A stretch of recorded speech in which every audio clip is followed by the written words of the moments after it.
and take care of my community and things like that, and into my entrepreneurship journey.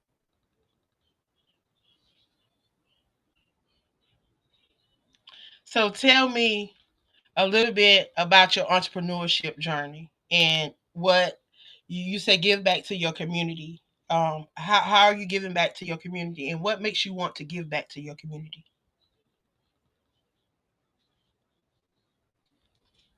Well, with the entrepreneurship, it, in 2021 started my LLC, Black Beauty Collection, and I focused on pretty much the Black community, women, beauty products. How Black women are about they upkeep and stuff like that. And so when I started my LLC, I really focused on beauty and hair and the overall just look and feel of being beautiful for a woman because it's very important to her, especially moms, we have just had babies and stuff like that, struggling to feel pretty and just like, struggling with weight loss and stuff like that. So I focused a lot of my hair lashes. I delved into getting like hairsprays and hair masks and lotions and stuff like that. So it was a big learning process. And it was a major way to connect with my community. And then when my baby girl got sick, it into why I wanted to give back because when my baby girl got sick, it was like, like I had my kids like a lot of different things and stuff like that. You know what I'm saying? And I found so much like overflow that I had to other people, like, that didn't have it because I got help to get it for my kids. My kids had, you know, support coming from them and them supporting me and with my children like mental support, physical support and stuff like that. So when like I've thought that it was very important to help out where I can because I've had people help me when they really didn't have to. So it was like when I got even the slightest bit of I do because I got that help. Stick their neck out for they do. It's just a given to just pay it forward a bit. You know what I mean? Right. And so that was really, really important back and starting up like to just like even when with my baby girl being in the hospital and stuff like that, I would like my baby has been in the hospital for nearly a year now. And so like when holidays roll around like Valentine's Day, I made Valentine's bags to give out to the little ward that she's in for all the babies. Now I mean it's a few little bitty babies, like newborn babies in the ward, but I still gave that, let her pass out her bags to all of the rooms and stuff like that. And it was just something that was super important for me to do because, like it's just why not? You know what I'm saying? It's Right. the little things that can brighten up somebody's day. You know what I So mean? if you would, because a lot of people are probably wondering, Right. where are you and why are you in the hospital? Why are your babies in the hospital? If you could share a little bit of your backstory to why you are in the hospital and why you've had to have people to sew into you like that. If you would mind sharing that.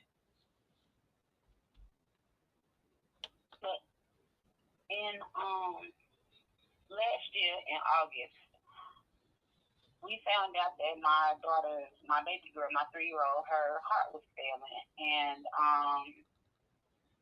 like it all just started with her just she wouldn't eat, right? That's just what kind of kicked us into action. She just wouldn't eat, and my baby loves to eat. So that was kind of jarring to me and her dad. Like she won't eat. Like he was kind of pressuring me, and I was kind of, paying attention to it, pressuring him. Like, yeah, it's getting kind of serious. So one day at home, I just made the decision to take her to the ER, just simply because she wouldn't eat. And when I went took her to the ER, they ran a number of tests on her and stuff. Like they asked questions and stuff like that, and they was running a number of tests on her. And the doctor just told me, after he had ran the number of tests that he ran, and they was all just coming back, like with no results. He said he had one more test to run, but he was like, I'm pretty sure I'll get the result I'm looking for after I run this test. And when he ran it, he actually did get the result. And he said, he didn't. He first of all, he didn't come out and just blurt it out like that. He sat me down and he said her heart was failing. Well, even sitting me down in the chair still felt like I hit the floor because it was just something that I couldn't take. I started wailing, and he left out the hospital room or whatever, and I called her dad. I remember trying to get it out to him and kind of yelling at him, and because he wasn't with me, he was on the road, he works a lot or whatever. I remember trying to get it out to him and tell him what was going on, and I called this doctor her guardian angel. She somehow the doctors was connected out there, and they got her from the hospital that she was in to the very first hospital the emergency room that she was in, to the hospital that she went and spent about a week at in the city of Chicago, the Children's Hospital in Hyde Park. And like her journey started in August, the 13th of August last year. So eventually, like we got a diagnosis pretty quickly, but eventually we were told that she would need a transplant, and after we were told that she would need a transplant, a heart transplant, because her heart was enlarged. She had dealt with a number of different bacteria and pneumonia, sepsis. Like she dealt with quite a bit. Being in the hospital, she was intubated for months. She couldn't eat for a really long time. So she went through a lot. And, her dad being on the road a lot. And at one point in time,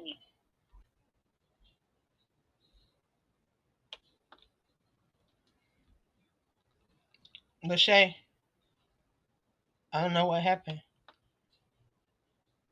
I can't hear you. Yeah, line is still open.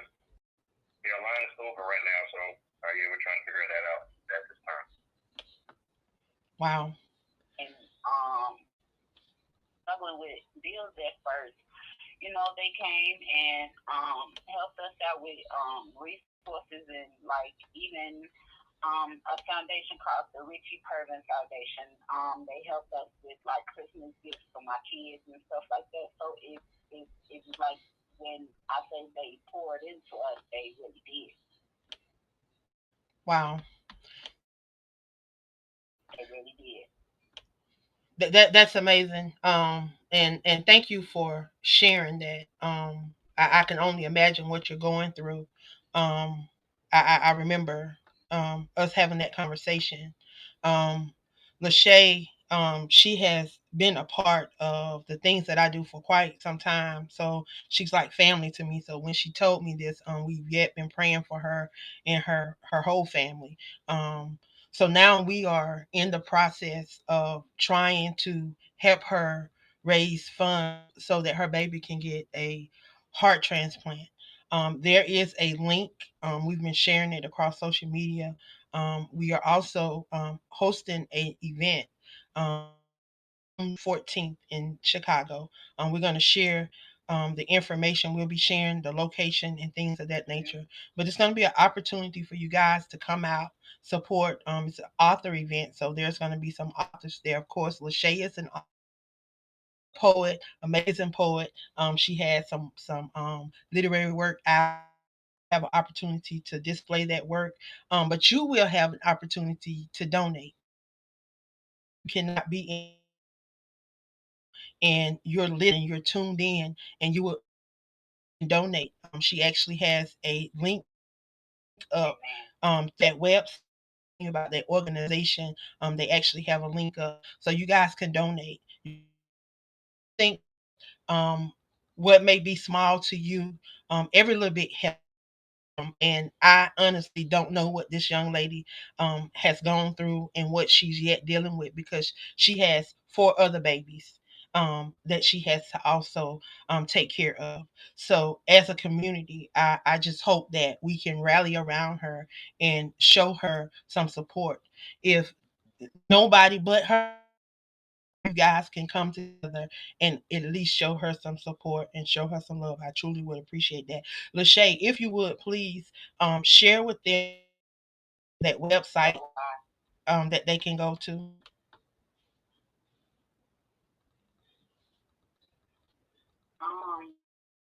So on.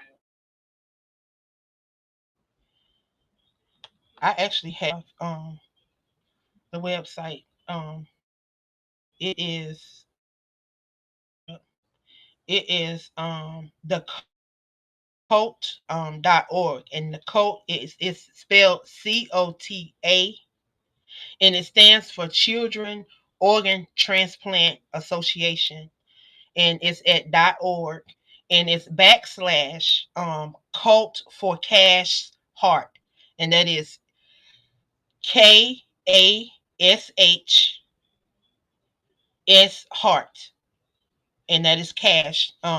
If you are on social media and you're come across my page, I have shared that link. Hopefully, I'll be able to share that link so that you guys can get it again. It is the cult. It's C.org, and it stands for Children's Organ Transplant Association. If you Google, just put in cash heart, and that's KASHS heart. You'll see a beautiful little picture of a little girl with some glasses, and there's a pretty little picture of her right there, and it says "Mama's pretty little girl," and it says hashtag heart awareness. That is on the very front page, so you guys can go over and support Lachey. Lachey, how can I want you to stick around though, but how can people follow you and support the things that you are doing? Um, if you would, please share that. But I want you to stick around because later on, after I bring up the other two ladies, we're going to open up the lines and individuals are going to be able to call in. So people may want to talk to you. So I want you to stick around if you can. I understand if you can't. I understand because I know that you are at the hospital. So if you would, please tell individuals how they can follow you, how they can reach out to you, how they can get in touch with you.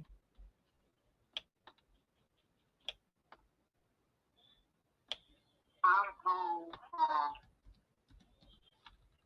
Facebook, Denise, DENISEBAE, Denise. Um, on Instagram, oh, I gotta make sure. Instagram is a underscore the author underscore writer on Instagram.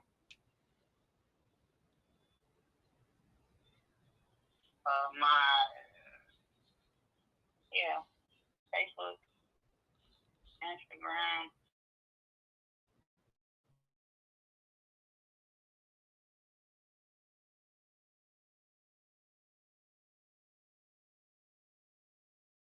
You cannot get in contact with her, y'all know that all of my guests, if you can't get in contact with them at any time, you always can reach out to me and I will be able to directly connect you guys because that's what I do. I like to make sure that I'm able to stay connected with those that are part of what I do. So I will stay connected. So if you guys cannot get in contact with her, just reach out to me, and I will directly connect you guys, because guess what? I got the digits so I can call her up and let her know you need to get in contact with her. So, Lachey, hang around, and we may have some questions for you later on. Hang around if you can. And bring up Sunshine, and keep it moving so we can open up the line and get some questions going. Sunshine, are you there, sweetheart? Uh, I am here, yes, Queen Angela, and to my fellow guests. Lachey, I'm so inspired by your story. Keep on keeping on, sister. And you have my support and my love and my blessings. And I know that God, by Jesus' stripes, we're healed. And so I am doing an extra prayer for your daughter. Amen. Amen. I tell you, I thank you for that. We call her name out every single day. I tell you, prayer powerful, and I tell Yes, you, indeed. when you understand and know the, it can move mountains, and you are definitely a living testimony. You have a testimony that I tell you, just make you want to just run around the building and just shout. And I just want you to just let people know who you are. Sunshine, like that's a name that, how did you get that name? Okay, I'll tell you how I got this name. I've been carrying this name to age of my family located in Florida, which is the Sunshine State. Opportunity to do a lot of volunteering at my daughter's high school. And I walked in there one day, and the principal said, "Look at you coming in here like a big old ball of sunshine. Can I call you Sunshine?" And ever since that day in 2008, I have been sunshine. I have always have let my light shine, but for somebody to recognize it, I wear that title proudly. Yes, that's how I became the sunshine in 2008. Wow. So, a little more about you, because you are a woman of many hats, many gifts, many talents. So, if you would, outside being an author, who is Sunshine? Who am I? First and foremost, I am a child of God. To God be all the glory for the things that He has done for me. I am a wife. I am a mother. I am a proud sea mama. I got my first biological grandson. And so my days and free time is spent just loving on him. I'm also a labor union leader. That's my day job. I've been doing that for 24 years now. And I'm also a licensed professional real estate agent, a motivational speaker, an entrepreneur. I help my husband with his t-shirt business. And I just love people, and I love God. Wow, that's truly amazing. Your testimony, um, is definitely one that, I tell you, um, is one that just, it's amazing. It just shows the power of God, and I'm just grateful to be Absolutely. connected to some amazing women. We have, I've been sharing a lot across social media, so I've been telling people that there's two things that brought us together, and that was, the first thing was that we all have a story, and the second thing Yes. was we all decided to share that story, whether it was through poetry or it was through a book. We all decided to become authors, to be able to share our story, to be able to be the authors of our story, to be able to leave that legacy, to be able to leave that blueprint, so that we can tell our own stories, and nobody have to tell it for us. So that alone, a lot of they want to become authors, but they never take that step. But you guys took that step. What has that?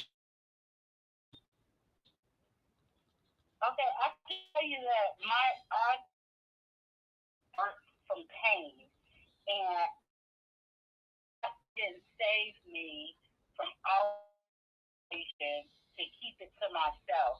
Like, we are all evangelists. We are all called to share the good news about Jesus Christ. And so after have just overcame so many obstacles, so many challenges, I said, like, I'm not the only one that's out there that has experience, and other people, other women need to know that if God did it for me, that same God, that same Jesus can do it also for them. Like, I survived sexual abuse, I survived domestic violence, I survived, um, I had surgery last year and I ended up with clots in my lungs, so I survived that. I remember being in a really bad ATV accident, and I was just so grateful for God that I lost consciousness, and when I was able to wake up, I had broken ribs, but I can still stand up on my own 2 feet and walk away from that. When I had my twins 26 years ago, I almost died from that. My organs was shutting down. I had complications from PIH and preeclampsia. And just through all the valleys that I have been through, Jesus has never left my side. He said he'd never leave me nor forsake me. And I am a recipient of God's goodness, mercy, grace, and love. And I just think it's my job to walk in my purpose and walk in my victory and share that with others that may be having a similar journey. And if it's just to let them know that God is able to do exceedingly abundantly above anything that we can ask. And as long as you have breath in your body, there is hope. And so that's what I think I carry the sunshine, but it's about like hope and also like what you said in the beginning that I needed to figure out what reason for my children and my children's children, because we're supposed to do that as well. And I say, well, what more better to do it than to share my story, empower people, and I love talking, I love meeting people, and why not do something with that and create a legacy. That's it. And that's what we do. There's four things that call it four C's. He dropped it in my spirit. Going into 2025 on the three E's, which was educate, empower, and encouragement. That's what I've been on since I think 2000. The four C's going into 2025 with the 100 author movement, and it was connect, collaborate, create, and community.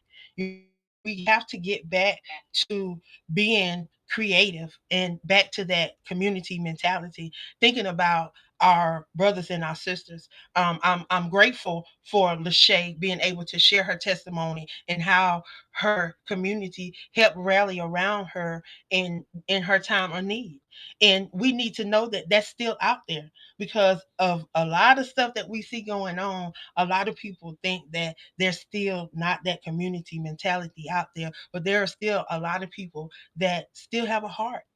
They still have morals, they still have values, and they believe in family. And we're not just talking about blood family, but we're talking about family, our brothers and sisters, because the word says that we're supposed to love our brothers and sisters, our neighbors, as our brothers and sisters, and we're supposed to love them. So I'm grateful for the testimonies that we're able to share his goodness, and people are able to see him at work, and they can draw wherever they are. And I want people to know that no matter where you are, know that you are where you're supposed to be. Even if you're going through something, understand there's a lesson in that. There's something that you're supposed to be getting. Get it and keep going. But know that there's always an opportunity, because he said we can do it for a night, but joy coming in the morning. Your morning may not be today. Your morning may be 5 days from now. It may be a week from now. It may be 5 months from now. But know that it's coming, because his word is not going to return to him void. And we got to learn how to speak that in our lives. Definitely got to learn how to speak that in our lives. Um, Yes, indeed. you mentioned that you were ill and you had to have surgery. So what was that journey back to healing? Oh, a lot of knowing. It was rough. I was down for about 6 months, but prior to my surgery was the test that came when I really had to believe on God that this was the right decision for my life. You know, just like the woman in the Bible in Luke chapter 13, we actually spoke about that a couple Sundays ago, and I was like, that is me. That is my story. I wasn't bent over as long as she was for 18 years, but I was bent over. Sometimes I had to crawl to the bathroom. It was just really a bad situation.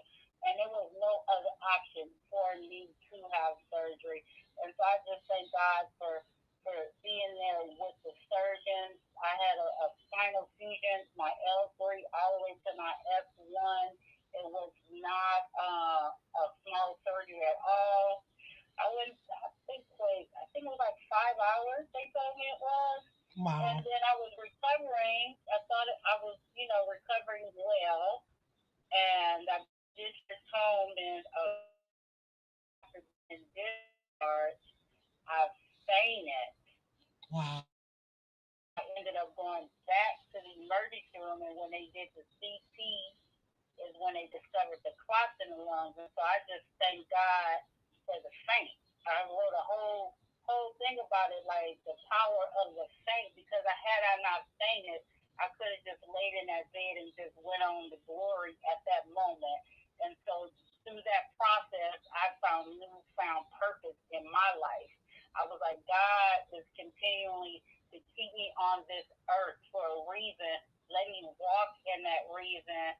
Let me help other people and spread the good news more, and through these platforms like your podcast and the community that you talked about, I have that opportunity to do just that, because there's somebody out there that needs to hear.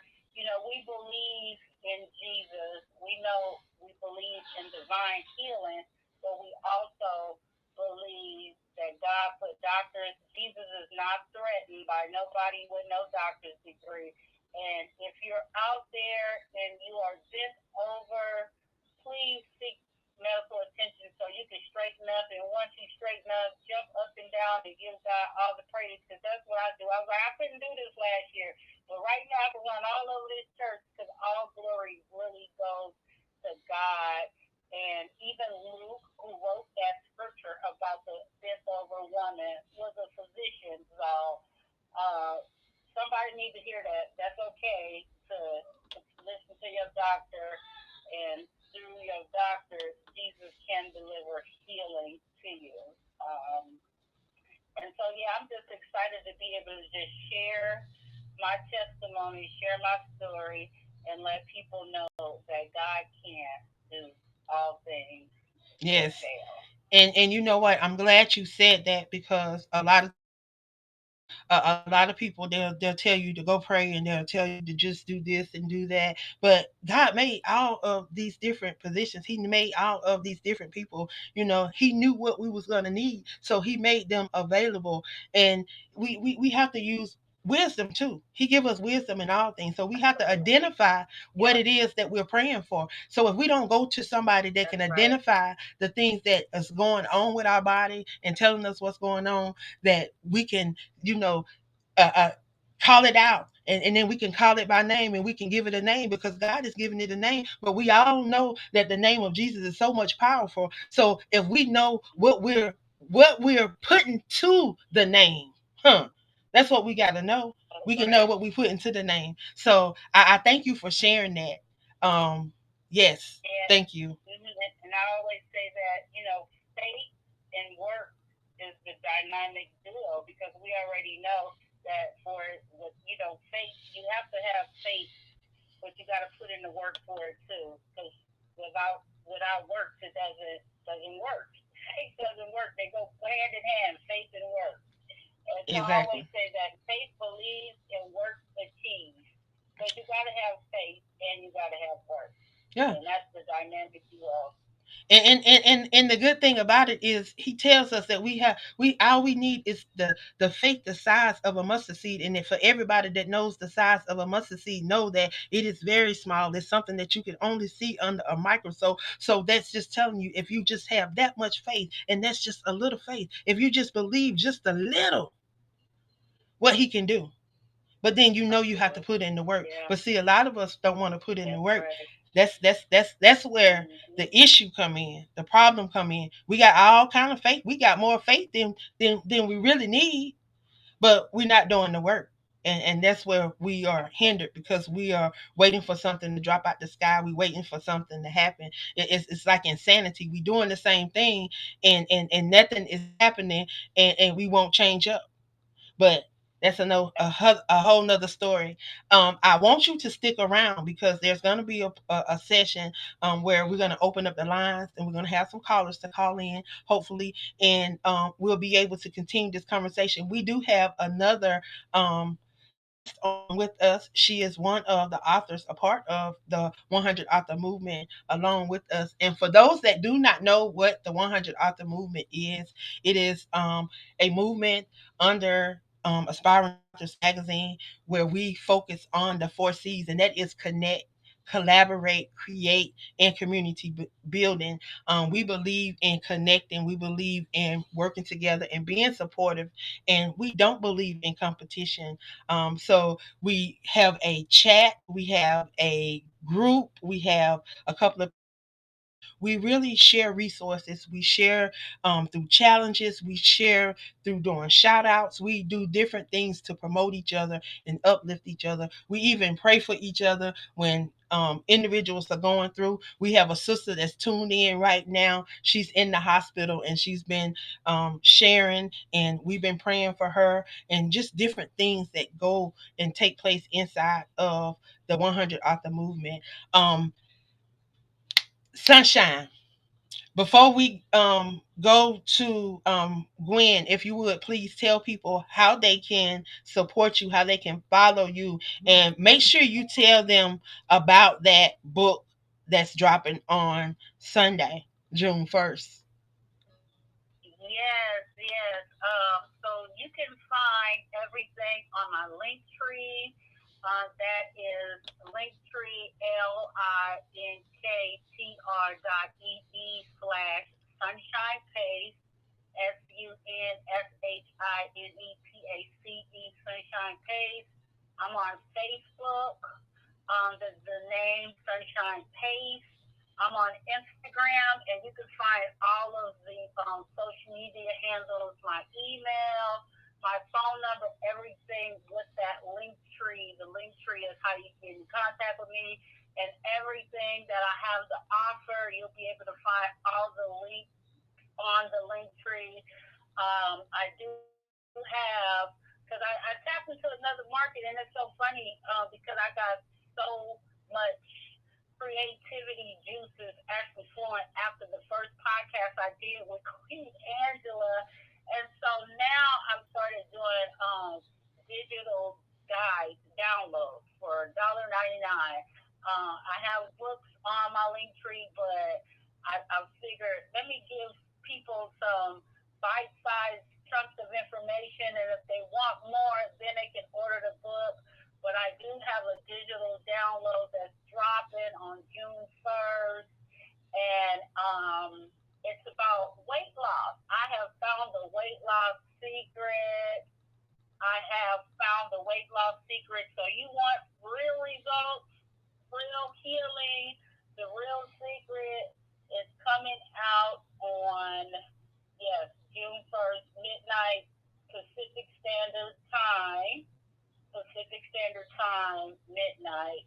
It will be here Saturday night, Sunday morning at midnight, and it's a weight loss, but it's my journey, it's my truth, and I think people will find it really freeing because it's not your typical weight loss book, and it's gonna be, I believe, because I prayed about it, something that's going to be powerful. And the title of it is called More Than a Number.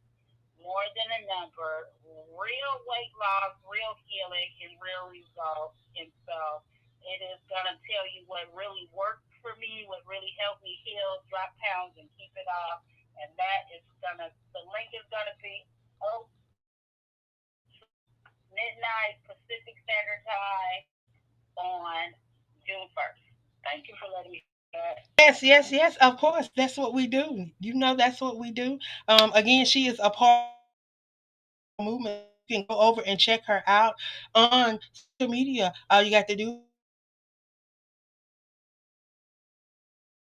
and you can see all of a part of this movement. I think currently we have 4 authors that's sharing their brand. They're sharing, amplifying their voice. So check them out. I'm gonna go.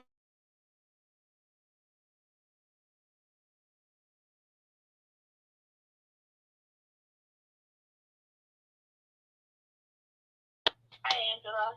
Hey, sweetie, how are you? Great, how are you? I am great. I can't complain. Uh, Um, so having you guys here on the platform tonight to share your brand, you guys, it's right up my alley. Share with those that are tuned in about yourself. yes, hi. My name is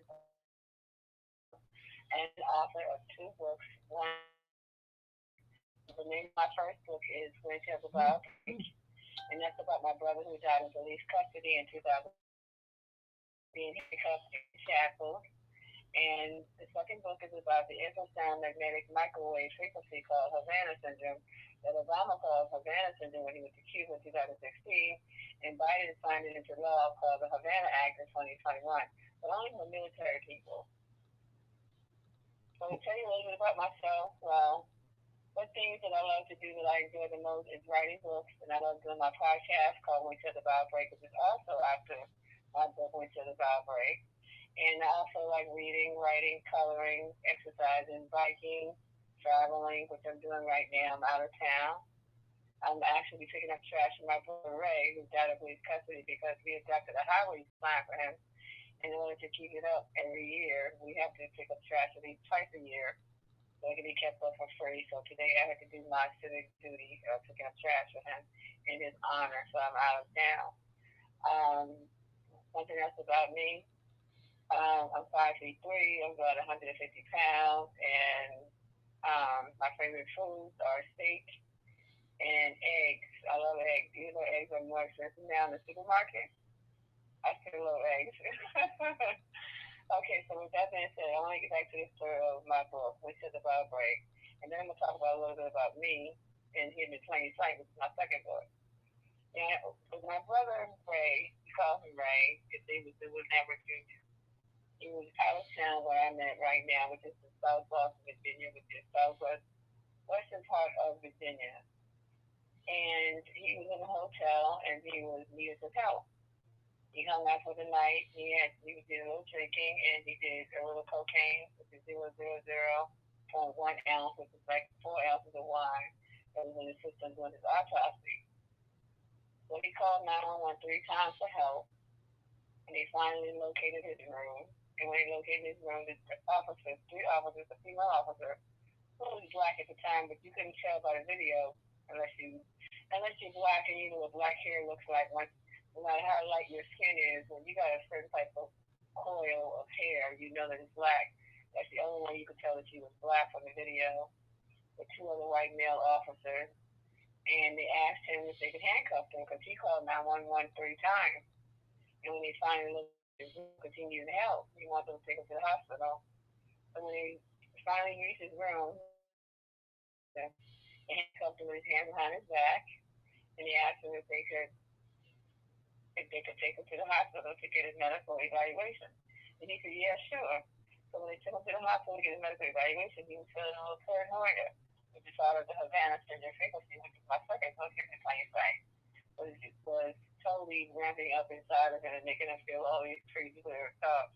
The people after him, because like when he was in the hotel, he said he killed people and put them inside of the roof. And the Super 8 motel, if you're on the first floor, there's no roof. You got 4 other floors or 5 other floors above you.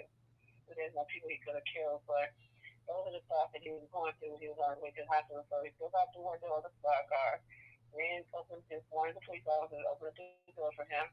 He ran to the sliding glass doors. They didn't open because only personnel, nursing and hospital personnel could go through those glass doors with an ID badge that you have to put over top of the marquee or the keypad that will open up the glass doors for you. So they wouldn't open it for him with his hands cupped behind his back, and he hit the glass doors and fell backwards. When he fell backwards, he hit his head on the side of the hospital door, which caused him to bleed. So that caused him to bleed. They started tasing him 20 times in front of the hospital. Remember what I said earlier in my story. He called 911 times. This is America that we're talking about. This is not a foreign country. This is not a foreign land. This is not on some island. This is the United States of America that we're talking about. We're talking about healthcare, where they have free healthcare in certain countries. And not only free healthcare, the emergency room was next door. All we had to do was take him to the emergency room. There were 3 squad cars, 3 police officers, 3 squad cars. And the one where they tased him the most, 2017 times, according to the FBI report, was a woman who looked like she's white, but she's black. And the crazy thing about her story is that my cousin is married to her cousin. So in a way, she's married into the family. So we live in a small town where slavery came from, where people marry into marriage, family first cousin, married first cousin, and then we're married to people who kill your own cousins in police custody. So when my brother was ramping up with his anxiety, that what made me start connecting the dots when I wrote my second book called Hidden in Plain Sight. And he died at the hospital. When they tased him 20 times, they also put him back into the squad car with the prongs in his chest. He was laying on the ground. They tried to pull him out of his chest without a nurse or a doctor there. And you're supposed to have a physician on site when you're going to take those prongs out of somebody's chest. You just don't jerk them out of his chest. And so one of the white officers just jerked it out of his chest and left him there bleeding. And when they did the autopsy report, he had those 3 black burnt marks on his chest when they opened his chest up to do the autopsy. How sad and how sick that is. And so with that, and I had to read all of this, and I had to look at the video. If you go on YouTube and you look up Linwood Lambert, which is spelled Linwood, Lambert, you'll see the full video with CNN with RF. RF has a video, and that's a police show. And the police show is showing you that there are some good cops out here and there's some bad cops out here. And we all know that with the frequency, it's hard to distinguish between the two, which is being bad, which is being good. So when I realized that what was happening to happened to my brother, because the frequency burnt my hair out to the Velma called the Rana syndrome, and fired signs of law for those who are in military embassies. To give you a backdrop of that, when Obama went to Cuba in 2016, my brother died in 2013. His best friend got us our attorneys for my brother's case. That's how we ended up on CNN. That's how we ended up on MSNBC. That's how we ended up on Associated Press. And all the local news, 12, 4, 6, 9. That's how we ended up on people's local channels. That's how we ended up in the newspaper. That's how we ended up in the newspaper. In my hometown, almost every week, they had a story about us. Almost every week on the news, they had a story about us. We were on CNN for 3 days, 24/7. That's how people knew about me. I got over 100 cops on my page because I used to work for the police department for 10 years. And they were like, how did you end up on TV when you were working for the police department and now your brother died in police custody and your boyfriend just died just recently, and I used to date an NBA basketball player who just died of a heart attack, and he was just in the news. So they were just inquisitive about all this frequency that they were using on our community, Martin Luther King, Malcolm X, Rosa Parks, anything that has a name on it. If you look at the community, it is a disarray. It is totally dismantled. It's totally disrespectful to the people that we're supposed to be honoring as our heroes and the people that we look up to. But yet every year, white people and black people got something to say about what Martin Luther King has said and quoted. But yet, when you go on Martin Luther King Boulevard, Martin Luther King Street, Avenue, or centers, they look like shit. I'm sorry, they look like trash. That is the way it is. So when I wrote about Havana Syndrome, I wrote about all those things that connected me to the black community because I'm born on the same day as Martin Luther King. So in a way, America got me in a matrix, the code around the black community. Yeah, so that's how it is. Wow, you dropping a lot of nuggets, and you're going deep. So if you would, I want you. We have a caller. We have a caller in queue. But before we, I want you to is one of the newest hosts that's coming to our network. You're going to get an opportunity to tune in to hear her podcast. When the bow breaks is coming in July. We have a couple new hosts that are coming over to the crew podcast. She her journey, everything tonight. She's going to be going deeper into those conversations. So we're going to take this caller, but if you would please tell them how they can connect with you, stay connected with you. We don't have a chance later on. I want them to know already. Go ahead. How can they I reach tell you? people, yeah, I tell people all the time, Bill. First of all, I want to say thank you for having me on the show, people, and you all bless authors while these men too. I want to so I give up because my telephone number is also caught in the matrix. It's 804-687-0451. I do speeches, I do book readings, I do book signings, I also do lectures. So I do so many things. I can also come out and just give away free books. Number one. Number two is you can reach me on my Facebook page, which is Gwen Smalls. It's spelled Gwen Smalls, like Biggie Smalls, Smalls. You can reach me there, or you can reach me on my email, which is also Gwendolyn Smalls, GWENDOLYN Smalls, 035 at gmail.com, or windshield of the windshield. I'm sorry, this is the frequency acting. The windshield the vowel break at gmail.com. So there's four ways you can reach me. All right, all right. Well, make sure you stick around. Don't go nowhere. Don't go nowhere. Don't go nowhere because we have some callers that's going to be coming. We actually have caller number one in queue. Caller number one, if you could please tell us where you're calling from and who you are. Hi, peace and blessings. Hi, Sister This is Bessie. Angela. Hi, yes, I'm the commissioner, also the Lifetime Achiever Hall of Famer for March 25th. My segment is the front porch, and my show will be on June the 17th. I just wanted to make a statement to you. Peace and blessings to you and your guests. May the Almighty grant your first guest the desires of her heart concerning her daughter. And thank you for your gift testimonies. For without the Almighty, we are nothing. The Almighty is the ultimate healer and problem solver. And we must have faith in his wonders for us. And the Almighty is the prayer answerer. So I thank you for bringing these stories to strengthen our souls. Thank you, Angela, and thank you so much for your gift. Thank you, Sister Bessie. Thank you. And if you would please tell everybody again when they can tune in. Again, this amazing queen is a part of this amazing network. She has just been into the Hall of Fame, and she is definitely doing amazing things on this network. Her journey has not been easy. It is one of resilience, and her testimony is one that is definitely needed to be shared. And you did a great job at sharing it, as well as keeping us aware of things that we, as Black and brown people, need to stay abreast of. And she has no shame in doing it and is not afraid of doing it. When I tell you she's bold with it.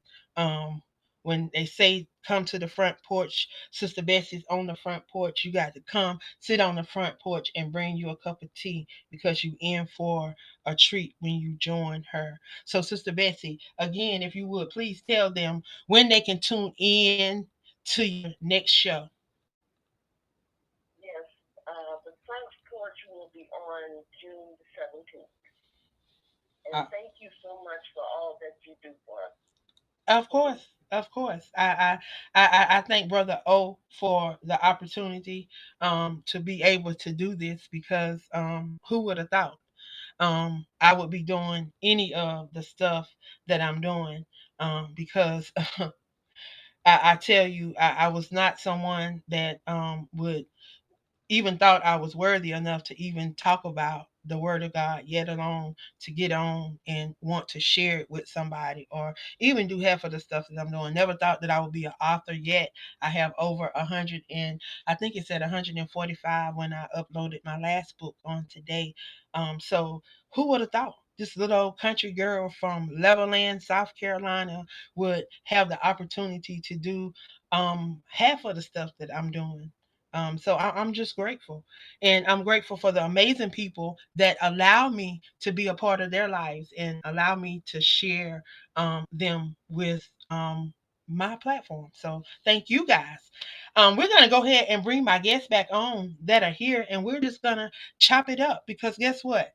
The title of this show is Set Apart. And each one of them have definitely been set apart for just this time, just this season. And I'm going to have each one of them touch on that set apart as we go into our final thoughts. What does being set apart means to you guys? And we're going to start with um, Gwen first, and then we're going to go backwards, ending with Lachey. So we're going to have Sister Gwen share what does it mean to be set apart, then Sister Sunshine, and then Lachey, and then I'm going to share, and then we're going to go into Ngozi time. So, Sister Gwen, what does that word set apart means to you? The word set apart means I'm set apart from the rest. Excuse me.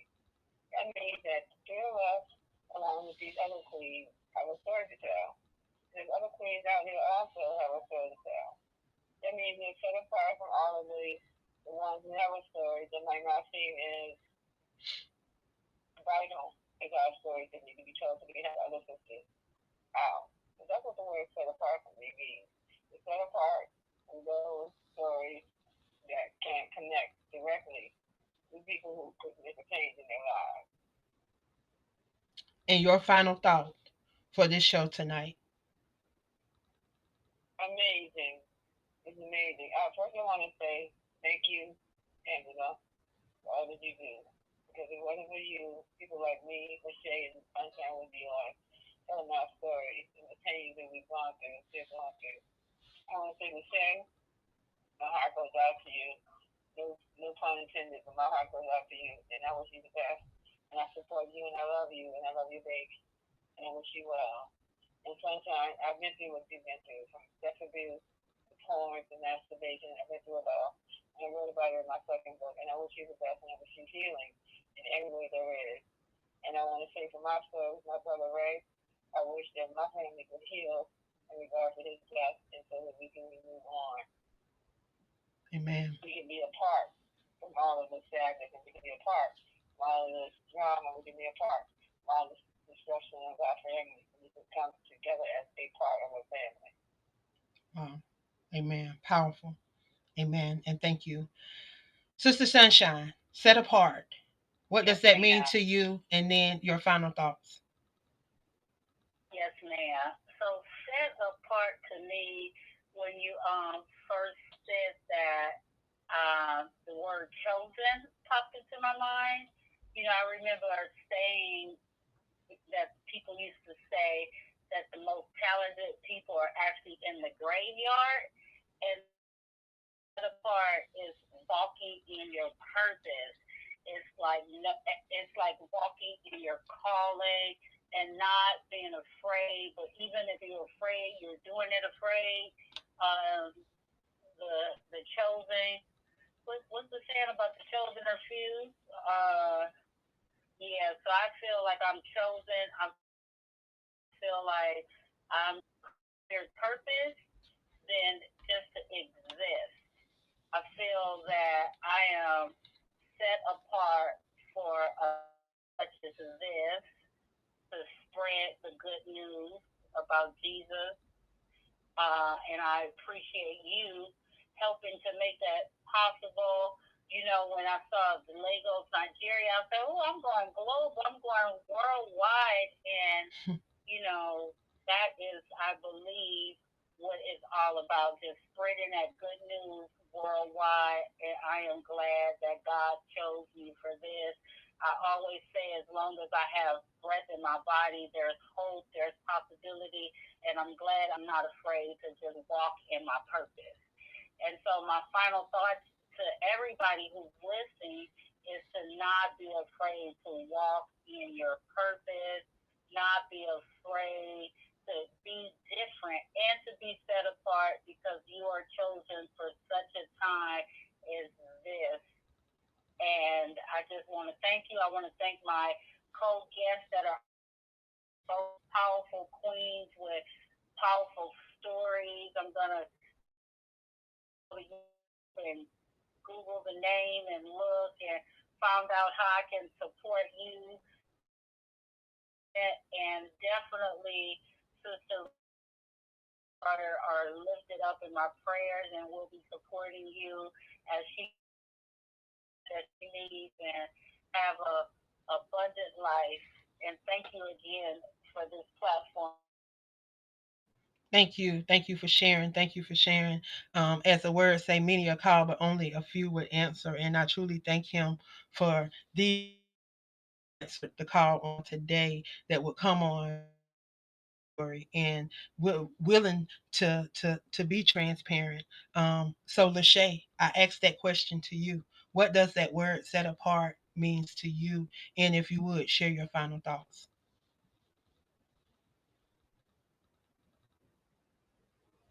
Sister Lachey? For me, being set apart means, can you hear me? I can hear you now. Go ahead. Hello? Yes, I can hear you. Can you hear me? Okay. For me, set apart, it means is being able to, despite how bad the situation is, and how um, how dire the situation may get, to be able to see the light in it, to be able to come through it, to be able to walk through with your head held high, with my head held high, and to be able to set an example for not only my children but others around me that we can make it through what we're going through is not designed to kill us if we don't let it, because God is on our side to walk us through it. We gotta understand that He's here with us to assist us in what we need. You know what I mean? And for my final thought for this show is amazing. It's one of those great things to be heard worldwide. You know, is always a great thing to receive prayers and well wishes from my daughter and myself. My family is always a blessing, and I receive those, and I thank you all for those. I thank every one of you, and I pray for the situations you're going through health wise and with your health, sunshine, with your family, Gwendolyn, Angela. You Queen, we've been talking for a real long time. So you like family to me and my baby.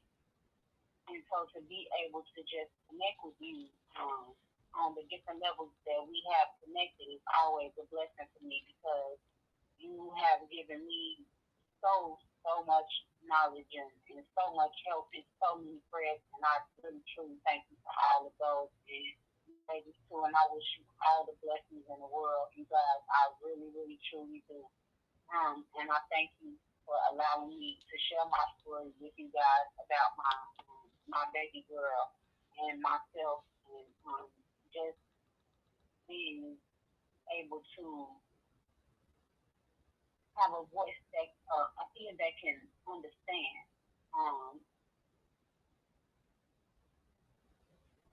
the difficulty of having a 3-year-old with heart failure is difficult. But I thank you guys for being enough to listen and send well wishes and prayers for her. I appreciate that. Well, thank you. And again, I want to thank all of you queens for stopping by and being a part of the show tonight, sharing and being transparent because I know it's not easy sharing and letting people into your space. So thank you for sharing tonight. I'm going to turn it over to Ngozi for Dr. Ngozi for Ngozi time. Brother O. Well, first of all, I want to thank all those that came around to listen to these stories tonight. And definitely my heart goes out to the little child. God will perform, more than adequate healing, miracle. It's going to happen. So definitely support the young lady and her father and her endeavors. Talking about the mother and father of that beautiful child. Definitely, we're going to reach out and try to do something for her as well here at WBnN Communications. And of course, I love the young lady, the second young lady, with her exuberant spirit, and it's so needed, and her journey. And of course, the last young lady, the death of her brother, which, really was just egregious. And, I'm hoping definitely that justice will be served for those three demons, okay? I'm not even gonna talk about them. They don't deserve nothing. They deserve death and taxes. I said it. So what? To have a person that is calling in under arrest and handcuff him. Why? Hey, I'm not feeling well. Can you get me EMT, or can you take me to the hospital? She already explained that. And I hope they get what they deserve under the full breadth of the law. Tomorrow night we come back on this outstanding network, with a legend. But before we come with that legend, we have a legend right now. And she's, been with us since 2020. Congratulations to Angela Thomas Smith with the WBnN all-time record of 69 and 6 consecutive with the Darlene Lawrence Championship, honoring. Congratulations to you, Angie, and what a great show tonight. What an outstanding broadcasting performance. So proud of the young lady from Anson, South Carolina. Now, of course, tomorrow night we're going to with, again, another legend. His name is Rabbi Dr. Uni Bakatoon. The name of the show is called We Will Aware. It used to be 9:30 Eastern Daylight Time on the one and only Beverly Nation, of course. WBnN Communications has advertised during Gobi Time multimedia service, Instagram, and X. Only on Twitter, Beverly Nation, go hit Facebook. Any comments, suggestions I want for programming tonight? Gmail.com. I am your mother's father's favorite producer, Dr. Olabelli Malay Wingo, supported by the University of Michigan, and Lonnie and Debbie's baby boy saying goodnight to love to all the folks out in Northwood Radio. That's important on a constant basis tonight. And that's an exceptional accolade. 20 and was an award winner for excellence. The WBnN Communications Host of the Year.